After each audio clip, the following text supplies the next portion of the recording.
إن الحمد لله الذي خلق الإنسان وعلمه البيان، صلى الله تعالى على خير خلقه محمد وعلى آله وأصحابه وأزواجه وذرياته وأهل بيته أجمعين، أما بعد، فأعوذ بالله من الشيطان الرجيم. بسم الله الرحمن الرحيم.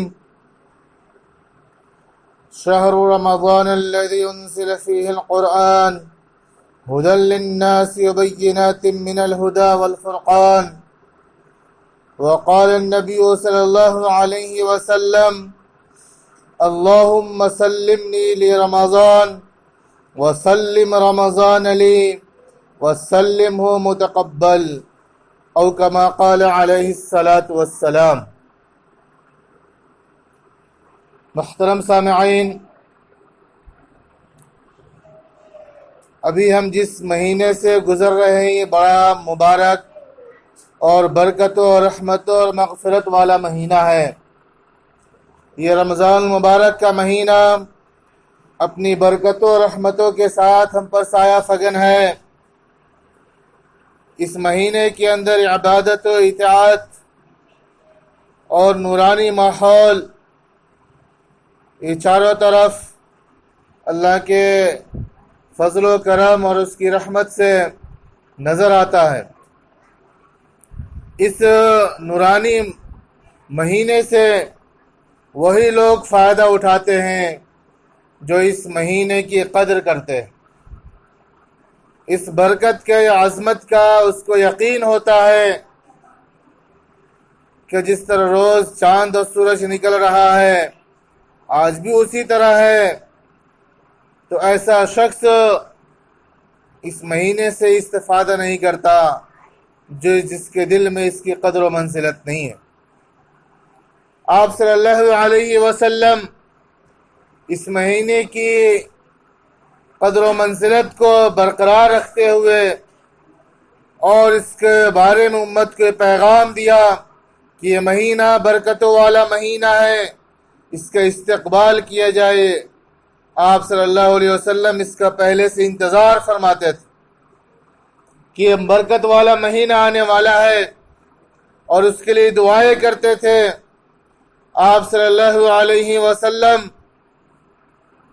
یہ دعا فرمایا کرتے تھے: اللہم سلمنی لرمضان، کہ اللہ مجھے رمضان کے مہینے کے لیے صحیح سلامت رکھو، وسلم رمضان لی، اور رمضان کو میرے لیے سلامت رکھو، وسلمہ متقبلا، اور اس کو سلامت رکھو، ہم سے قبول فرما. تو آپ صلی اللہ علیہ وسلم اس کے لیے دعائیں کرتے تھے. آپ سے ایک اور دعا منقول ہے: اللہم بارک لنا فی رجب و شعبان وبلغنا الی رمضان، کہ اللہ مجھے شعبان اور رمضان کے مہینے برکت عطا فرما اور رمضان کے مہینے تک پہنچا. تو گویا آپ صلی اللہ علیہ وسلم کو اس کا انتظار رہتا تھا رمضان کے مہینے کا. آپ صلی اللہ علیہ وسلم نے رمضان کی آمد سے پہلے صحابہ کو جمع فرما کر خطبہ دیا اور خطبے میں ارشاد فرمایا کہ تم پر ایک عظمت والا برکت والا مہینہ آنے والا ہے جو سایہ فگن ہو رہا ہے. اس میں ایک رات بڑی قدر و منزلت کی ہے جو 1000 مہینوں سے بہتر ہے.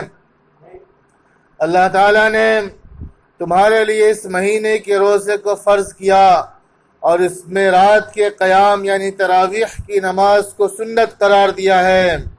جو شخص اس مہینے میں فرض ادا کرتا ہے اللہ تعالیٰ اس کو عام دنوں میں 70 فرض کے برابر ثواب دیتے ہیں، اور جو اس مہینے میں نفل ادا کرتا ہے اس کو فرض کے برابر ثواب دیا جاتا ہے. اللہ تعالیٰ اس مہینے میں بہت سارے گنہگاروں کو معاف فرماتے ہیں، جہنم سے آزاد کر دیتے ہیں. بہت لوگوں کی بخشش ہوتی ہے جو اس کی قدر کرتا ہے، جو اپنے غلام اپنے نوکر سے اپنے کام میں تخفیف کرتا ہے، اس میں کمی کر دیتا ہے، اس کے بوجھ کو ہلکا کرتا ہے، تو اللہ تعالیٰ اس کو مغفرت، اس کو معاف کر دیتے ہیں، اس کے گناہوں کو بخش دیتے ہیں۔ اسی طرح آپ صلی اللہ علیہ وسلم نے فرمایا کہ جو افطار کے وقت کسی روزے دار کے افطار کراتا ہے تو اللہ تعالیٰ اس کی بخشش فرماتے ہیں، اور روزے دار کو جتنا ثواب روزہ رکھنے کا ملتا ہے اتنا ثواب افطار کرانے والوں کو بھی ملتا ہے۔ صحابہ نے پوچھا اللہ کے رسول، ہم میں سے ہر شخص اتنی استطاعت نہیں رکھتا کہ سب کو افطار کرا سکے، تو آپ صلی اللہ علیہ وسلم نے فرمایا کہ افطار مکمل طور سے نہیں کرا سکتا تو کم از کم وہ ایک گھونٹ پانی ہی پلا دے، ایک دودھ یا لسی پلا دے، ایک کھجور ہی کھلا دے، اتنا اگر کر دے تو اس کو اتنا ثواب مل جائے گا۔ اسی طرح آپ صلی اللہ علیہ وسلم نے فرمایا کہ اس مہینے کا پہلا عشرہ اوسطہ رحمت، اولہ رحمت واوسطہ مغفرت وآخرہ عتق من النیران، کہ پہلا رحمت کا ہے، درمیانی مغفرت کا ہے، اور آخری عشرہ جہنم سے آزادی کا ہے، کہ جو بندے اتنے گناہ کیے کہ اس پہ جہنم واجب ہو چکی تھی، ایسے گناہگاروں کو بھی بخش دیا جاتا، ان کو معاف کیا جاتا ہے۔ آپ صلی اللہ علیہ وسلم نے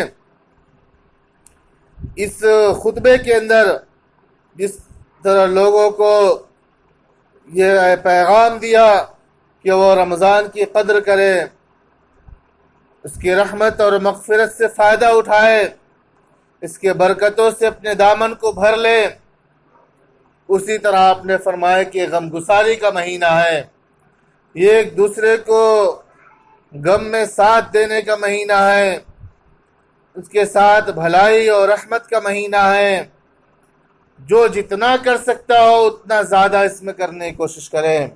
عام مہینے میں جو ہم دینے کا رواج رکھتے ہیں، ایک دوسرے کی مغفرت اور اس کی اطاعت، اللہ کی فرما برداری عام مہینوں میں جتنا کرتے ہیں اس سے زیادہ اس مہینے میں کریں۔ آپ صلی اللہ علیہ وسلم بھی اپنی عبادتوں کے اندر اس کا اضافہ فرماتے تھے۔ عام دنوں میں تو آپ عبادت کرتے ہی تھے، آپ کے عبادت کے معمول کے بارے میں صحابہ سے منقول ہے کہ آپ صلی اللہ علیہ وسلم تنہائیوں میں اتنی عبادت کرتے اور نوافل پڑھتے تھے کہ آپ کے قدم مبارک میں ورم آ جاتا تھا، یعنی سوج جاتا، سوجن پیدا ہوتا تھا۔ جس طرح کھڑے کھڑے بہت دیر تک رہنے سے تکلیف ہوتی اور پیر میں سوجن پیدا ہوتا، اس طرح آپ نوافل پڑھا کرتے تھے۔ آپ صلی اللہ علیہ وسلم کے بارے میں منقول ہے کہ آپ صلی اللہ علیہ وسلم نے ایک مرتبہ نماز کی نیت باندھی، پہلی رکعت میں سورہ پورے بقرہ تلاوت فرمائی۔ آج ہم پورے 20 رکعت تراویح میں اتنا پڑھنے کے برداشت نہیں کرتے، بہت سارے لوگ 2-3 پارے میں تھک جاتے ہیں۔ جب ایک رکعت میں اتنی لمبی نماز پڑھی ہو، اس کے بعد جو دوسری سورہ آل عمران ہے آپ نے وہ سورہ بھی شروع کی پہلے ہی رکعت کے اندر، یعنی اس سے بتانا یہ کہ لمبی لمبی آپ نمازیں ادا کرتے تھے۔ تو رمضان کے مہینے میں آپ صلی اللہ علیہ وسلم کی عبادتوں میں اضافہ ہوتا تھا۔ حضرت عائشہ رضی اللہ تعالیٰ عنہ فرماتی ہے کہ آپ صلی اللہ علیہ وسلم اس مبارک مہینے کی تیاری کرتے تھے، اور روایتوں میں کہ آپ کمر کس لیتے تھے۔ یہ محاورہ ہے کہ جب آدمی کسی اہم کام کی طرف قدم بڑھاتا ہے تو پوری تیاری کر لیتا ہے۔ اسی طرح آپ صلی اللہ علیہ وسلم رمضان کی تیاری کرتے تھے اور اس کا بڑا اہتمام فرماتے تھے۔ اسی طرح اس مہینے کے اندر ہم غم گساری کریں، لوگوں کی مدد کر سکتے ہیں جتنا کوشش کریں، صدقہ اور خیرات کریں۔ عام دنوں میں صدقہ اور خیرات کرنے کا جو ثواب ہے، اس مبارک مہینے کے اندر صدقہ اور خیرات کا اجر بڑھا دیا جاتا ہے، لہذا ان دنوں میں ہم کثرت سے صدقہ و خیرات کرنے کی کوشش کریں۔ اللہ نے جتنا دیا ہے، آپ صلی اللہ علیہ وسلم ایک مرتبہ تقریر کر رہے تھے، مخاطب کیے صحابہ کو، فرمایا کہ اتنا صدقہ کر سکتے ہو جتنا کرو، وَلَوْ بِشِقِّ تَمْرَةٍ، اگر کھجور کا ایک آدھا حصہ، پورا ایک کھجور نہیں دے سکتے، آدھا بھی دے سکتے ہو تو صدقہ دو، اور اس کے ذریعے سے تم جہنم سے خلاصی پاؤ، جہنم کی آگ سے اپنے آپ کو بچاؤ۔ اس میں ضروری نہیں ہے کہ ہم اتنا ہی دے تو دے، اللہ نے ہمیں جتنا دیا ہے اس میں سے ہمیں صدقہ خیرات کرے۔ اللہ تعالی ہمارے دلوں کو دیکھتا ہے، ہمیں جو عطا کیا اس میں سے مثال کے طور پہ اگر اللہ تعالیٰ نے ہمیں ایک 10 روپے دیا ہے، اگر اس میں سے 5 خرچ کرتے ہیں تو 50% اپنے مال سے صدقہ کرنے کا ثواب ملے گا، گویا ہم نے 50% اپنی دولت کو خرچ کیا۔ آپ صلی اللہ علیہ وسلم صحابہ کرام کو فرمائے کہ غزوے میں جانا ہے، اس کے لیے تیاری کرنا ہے، اور اس میں جو جتنا زیادہ سے زیادہ ہیلپ کر سکتا ہو وہ زیادہ سے زیادہ صدقہ و خیرات کرے۔ صحابہ کرام اپنے اپنے گھروں کو چلے گئے اور جتنا ہو سکتا تھا لے کر آتے گئے۔ حضرت عمر رضی اللہ تعالی عنہ بھی اپنے گھر تشریف لے گئے اور خیرات، صدقہ و خیرات کے لیے سوچ رہے تھے کہ آج تو میں سب سے آگے بڑھ جاؤں گا، اپنے گھر میں سے جتنا تھا اس کا آدھا حصہ کر کے لے کر آئے۔ اللہ کے رسول صلی اللہ علیہ وسلم نے پوچھا، عمر تم نے کیا لایا ہے؟ تو فرمایا کہ جتنی دولت تھی اللہ کے رسول اس کا آدھا حصہ لے کر آیا ہوں اور آدھا گھر والوں کے لیے چھوڑ دیا۔ اس کے بعد حضرت ابوبکر رضی اللہ تعالیٰ عنہ لے کر آئے۔ آپ نے پوچھا ابوبکر تم کیا لائے؟ تو فرمایا جو کچھ تھا سب لے کر آئے ہیں، اور گھر والوں کے لیے کیا چھوڑا؟ تو اللہ اس کے رسول کو چھوڑ دیا۔ گھر میں جتنا تھا پورا صاف کر کے لے کر آئے، اور پوری کتنی تھی؟ وہ تقریباً 2 سیر یا 2 کلو جو، پوری کل گھر میں اتنی ہی مالیت تھی۔ آپ صلی اللہ علیہ وسلم نے فرمایا جو ابوبکر لے کر آئے ہیں یہ سب سے اوپر اس کو رکھ دو۔ تو بتانا اس حدیث سے یہ ہے کہ اللہ تعالی ہمارے دلوں کو دیکھتا ہے، ہماری کیفیت کو دیکھتا ہے۔ ایک حدیث میں ہے ان اللہ لا ينظر الى اجسامکم ولا الى صورکم ولكن ينظر الى قلوبکم، کہ اللہ تعالیٰ تمہارے جسموں کو نہیں دیکھتا، تمہاری صورتوں کو نہیں دیکھتا، بلکہ وہ تمہارے دلوں کو دیکھتا ہے کہ تم جو یہ خرچ کر رہے ہو تمہارے دل کی کیفیت کیا ہے، کس ارادے سے، کس نیت سے تم خرچ کرتے ہو۔ تو اللہ تعالیٰ ہمارے دلوں کی کیفیت کو دیکھتا ہے۔ اس لیے اس مہینے کے اندر زیادہ سے زیادہ ہم صدقہ اور خیرات کرنے کی بھی کوشش کریں۔ اللہ نے جتنا دیا ہے اس سے شکر ادا کریں۔ اللہ کا ارشاد ہے وَتُنْفِقُوا مِمَّا رَزَقْنَاكُمْ، کہ خرچ کرو جو ہمیں تمہیں رزق دیا ہے۔ اور ایک جگہ آپ صلی اللہ تعالیٰ نے فرمایا ایمان والوں کی صفت بتاتے ہوئے وَالَّذِينَ يُنْفِقُونَ فِي السَّرَّاءِ وَالضَّرَّاءِ، کہ یہ لوگ اللہ کے راستے میں خرچ کرتے ہیں تنگ حالی کے اندر بھی، خوشحالی کے اندر بھی۔ یعنی بہت زیادہ جب اللہ تعالیٰ فرمانی دیتا ہے، دنیاوی نعمتوں سے نوازتا ہے، تو بھی اللہ کے راستے میں خرچ کرتے ہیں، اور جب ذرا اللہ رسی کو ٹائٹ کر لیتا ہے، دنیاوی دولت کے اندر کمی کر دیتا ہے، تو بھی جتنا ہوتا ہے اس میں سے خرچ کرتے ہیں۔ یہ اللہ تعالیٰ کے نیک بندے اور اللہ کے پیارے جو بندے ہوتے ہیں خرچ کرتے رہتے ہیں۔ حضرت عائشہ رضی اللہ تعالیٰ عنہ ایک مرتبہ روزے سے تھیں اور آپ کے پاس بادشاہ وقت نے ایک تھیلے درہم یا دینار بھیجا جو ہزاروں کی تعداد میں تھے۔ آپ رضی اللہ عنہ نے اپنی خادمہ سے کہا کہ صدقہ کر دو، اور افطار کا وقت جب ہوا تو پورا مال صدقہ کیا جا چکا تھا، افطار کے لیے کچھ بھی نہیں بچا تھا۔ تو خادمہ نے کہا افطار کے لیے کچھ نہیں ہے تو پہلے کیوں نہیں بتایا؟ ایک درہم رکھ لیتے تھے، جو آیا تھا اللہ کے راستے میں دے دیے۔ آپ صلی اللہ علیہ وسلم جو جانور ذبح کرتے تو تھوڑا اپنے گھر میں جو استعمال ہوتا اتنا رکھ لیتے تھے اور باقی تمام کو خیرات کر دیتے تھے۔ پورے گوشت کو بانٹ دیتے تھے، تو آپ صلی اللہ علیہ وسلم نے فرمایا جو رکھ لیا وہی بچا ہے، باقی تو سب محفوظ ہے، یعنی آخرت کے اندر وہ ذخیرہ ہو گیا ہے جو خیرات کر دیا، صدقہ کر دیا۔ تو صدقہ اور خیرات کرنے سے اللہ تعالیٰ کی رحمتیں اور برکتیں نازل ہوتی ہیں۔ حدیث میں آیا کہ صدقۃ تدفع غضب الرب، کہ جب اللہ تعالیٰ ناراض ہوتا ہے تو بندوں کو مصیبتوں پریشانیوں میں مبتلا کر دیتا ہے، قسم قسم کے اس کے ساتھ مصیبتیں آتی ہیں، اور ان مصیبتوں کو جو ٹالنے والی چیز ہے وہ صدقہ اور خیرات ہے، کہ تدفع غضب الرب، اللہ کے غصے کو یہ صدقہ اور خیرات ٹال دیتے، ختم کر دیتے۔ آپ صلی اللہ علیہ وسلم نے فرمایا کہ صدقے کے ذریعے سے علاج کرو، یعنی صدقہ کرنے سے جو مصیبتیں تمہارے اوپر آئی اللہ کی طرف سے وہ ٹل جائیں گی، بلائیں ختم ہو جائیں گی۔ ایک بزرگ کا معمول تھا کہ وہ جب بیمار ہوتے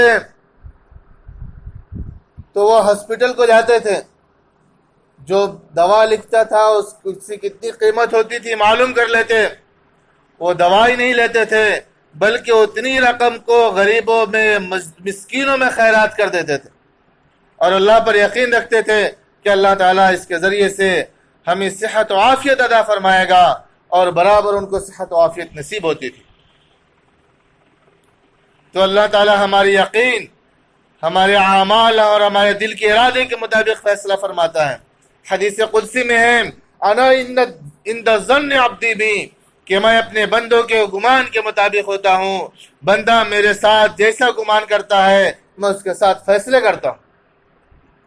اگر ہم اللہ کے ساتھ اچھا گمان کرتے ہیں تو اللہ تعالیٰ ہمارے ساتھ اچھا فیصلہ فرماتا ہے۔ جب بندہ اللہ کے ساتھ برا گمان کرتا ہے تو اللہ اس کے گمان کے مطابق ویسے ہی فیصلہ کر دیتا ہے۔ حدیث میں ان ظن بی خیرا، اگر وہ میرے ساتھ بھلائی کی امید رکھتا ہے تو میں اس کے ساتھ بھلائی کرتا ہوں، اگر وہ میرے ساتھ برائی کی امید رکھتا ہے تو اس کے ساتھ برائی ہوتا ہے۔ اس لیے اللہ تعالیٰ کے ساتھ ہمیشہ اچھائی اور بھلائی کی امید رکھے، اپنے گناہوں کی معافی مانگے۔ اللہ کا ارشاد ہے یا عبادی الذین اسرفوا علی انفسہم لا تقنطوا من رحمت اللہ، کہ میرے بندو جو اپنے اوپر ظلم کر لیے ہیں اللہ کی نافرمانی کر کے، گناہوں کی کثرت کی وجہ سے اللہ کی رحمت سے مایوس مت ہو۔ اللہ کی رحمت بہت وسیع ہے، وہ تمام گناہوں کو بخش دے گا، اس کی رحمت کی امیدوار بنے رہو، وہ تمہارے گناہوں کو ضرور معاف کرے گا۔ اس لیے اللہ کی رحمت سے کہیں مایوس نہیں ہوتے، اور اللہ کی رحمت سے صرف جو مشرک ہے، کافر ہے، ایسے ہی لوگ اللہ کی رحمتوں سے مایوس ہوتے ہیں۔ ایمان والے تو ہمیشہ آخر دم تک اللہ کی رحمت کے امیدوار ہوتے ہیں کہ اللہ کی رحمت، اس کے فضل و کرم سے ہی ہم زندہ ہیں، باقی ہیں، صحت و تندرستی کے ساتھ باقی ہے۔ اللہ نے تندرست رکھا ہے، اگر اس کی ذرا نظر کرم ہٹ جائے تو کیسی کیسی مصیبتوں میں گرفتار ہو جائے، اس کے بارے میں ہم سوچ بھی نہیں سکتے۔ تو اس لیے اللہ کی رحمت کے امیدوار رہیں، اس کے لیے دعائیں کریں۔ اس مبارک مہینے کے اندر دعائیں بہت قبول ہوتی ہیں، اور خاص طور سے افطار کے وقت دعاؤں کا اہتمام کریں۔ اللہ سے جو مانگتے ہیں اللہ تعالیٰ عطا فرماتا ہے، سوائے کسی گناہ کے عمل کے یا قطع رحمی، رشتہ داری توڑنے کے علاوہ۔ اس کے علاوہ جو بھی دعائیں کی جاتی ہیں سب کے سب دعائیں قبول ہوتی۔ تو جتنا زیادہ ہم دعا کریں گے اتنا زیادہ ہمارے لیے بہتر ہوگا۔ آج کے جو حالات ہمارے نگاہوں کے سامنے ہیں کہ کس طرح اللہ کا غضب نازل ہو رہا ہے، یہ اللہ کی جو وبائی امراض ہے یہ اللہ کی طرف سے ہے، یہ اللہ کی مار ہے ہمارے گناہوں کی وجہ سے۔ اللہ تعالیٰ قرآن کریم میں فرماتے ہیں ظہر الفساد فی البر والبحر بما کسبت ایدی الناس، کہ خشکی اور تری میں جو فساد برپا ہوا ہے، یہ جو بیماریاں ہیں یہ ظلم و ستم ہیں، یہ پریشانیاں اور مصیبتیں ہیں، یہ بما کسبت ایدی الناس ہے، یہ لوگوں کے اپنے کرتوت کی وجہ سے ہیں، یہ ہمارے کیے ہوئے کا نتیجہ ہے۔ آپ دیکھیے کتنی مصیبتوں کے باوجود اتنا مبارک مہینہ ہے، یہ رمضان کے مہینے کے اندر ہمارے مہینے یہ دن کیسے گزر رہے ہیں، ہم اس کی کس طرح قدر کر رہے ہیں۔ یہ نیکیاں کمانے کا سیزن ہے، ہم نے اس کو دولت کمانے کا سیزن بنا لیا۔ یہ گناہ سے معافی اور اللہ سے کو راضی کرنے کا مہینہ ہے، لیکن ہم اس کے خلاف اپنی زندگی جس طرح عام مہینوں میں گزارتے تھے اسی طرح یہ مہینہ بھی گزر رہا۔ اس کا کوئی خاص اہتمام نہیں ہے، عبادتوں کی کثرت نہیں ہے جتنی ہونی چاہیے۔ آج بھی دیکھیے اس مبارک مہینے کے اندر اللہ نے جس کو توفیق دیا وہ نماز کے لیے 5 وقت نمازوں میں حاضر ہوتے، لیکن فرض نماز پڑھنے کے بعد سنتوں کا اہتمام نہیں ہے، نوافل کی کثرت نہیں ہے، نفل کا ثواب فرض کے برابر ہے لیکن ہمیں اس کا شوق ہی نہیں ہے۔ مثال کے طور پہ اگر کہیں کوئی کام کرتا ہو، کہیں نوکری کرتا ہو یا اپنا بزنس چلاتا ہو اور اس کے سامنے ایک ایسا دن آ جائے، ایک مہینہ کہ اس میں عام دنوں میں وہ 10 روپے اس کی آمدنی ہوتی تھی، اس مہینے میں اس کو 1000 روپے ملتے ہیں۔ وہی کام اگر 10 روپے ملتا تھا اب اس کو 1000 دیا جا رہا، تو کیا وہ عام دنوں کے 10 روپے ہی لے کر چلا جائے گا یا 1000 حاصل کرنے کی اور زیادہ کوشش کرے گا؟ 1 گھنٹہ کرے عام دنوں میں اور یہاں 10 منٹ کرے تو اتنا ثواب مل رہا، تو کیا ہم وہ 10 منٹ اضافہ نہیں کریں گے؟ تو نفل کا ثواب فرض کے برابر مل رہا ہے، ہم اس مہینے میں بھی صرف فرض پہ اکتفا کر رہے ہیں، سنتوں کو ترک کر رہے ہیں، نوافل تو دور کی بات۔ کہ کیا یہی اس مہینے کی قدردانی ہے؟ کیا اس مہینے کا استقبال ہے، اس کا احترام ہے؟ جس طرح آپ رمضان سے پہلے آپ صلی اللہ علیہ وسلم رمضان کی تیاری کرتے تھے، کیا ہم بھی اسی طرح اس مہینے کی قدر کر رہے، اس کی تیاری کیے؟ پھر کیسے اللہ کی نظر کرم ہماری طرف متوجہ ہوگی جب ہم اس کی قدردانی نہیں کریں گے؟ ناقدری جب کسی چیز کی جاتی ہے تو اللہ تعالیٰ اس نعمتوں کو چھین لیتا ہے۔ یہ گناہوں کی کثرت کی وجہ سے ہمارے دل زنگ آلود ہو چکے ہیں، دلوں پہ جس طرح لوہے پہ بارش کے مہینے میں یا پانی جب اس سے مسلسل گرتا ہے تو لوہا زنگ آلود ہو جاتا ہے، خراب ہو جاتا ہے، اسی طرح گناہ کرتے کرتے ہمارے دل پہ زنگ لگ پڑ گئے ہیں، نیکیوں کی طرف مائل ہی نہیں ہوتے، بھلائیوں کی طرف ہم لپکتے ہی نہیں۔ اللہ تعالیٰ فرماتے ہو سارعوا الی الخیرات کہ بھلائی کی طرف دوڑو، جلدی کرو، تیزی دکھاؤ، اور ہم وہی سست رفتار ہیں جس طرح ہم مہینوں میں تھے۔ ہم کتنے فیصد بڑھے نیکیوں کے اندر، اپنے فیصد کو بڑھایا، گراف کتنا بڑھایا ہے نیکیوں کا، یہ ہمیں دیکھنے کا مقام ہے۔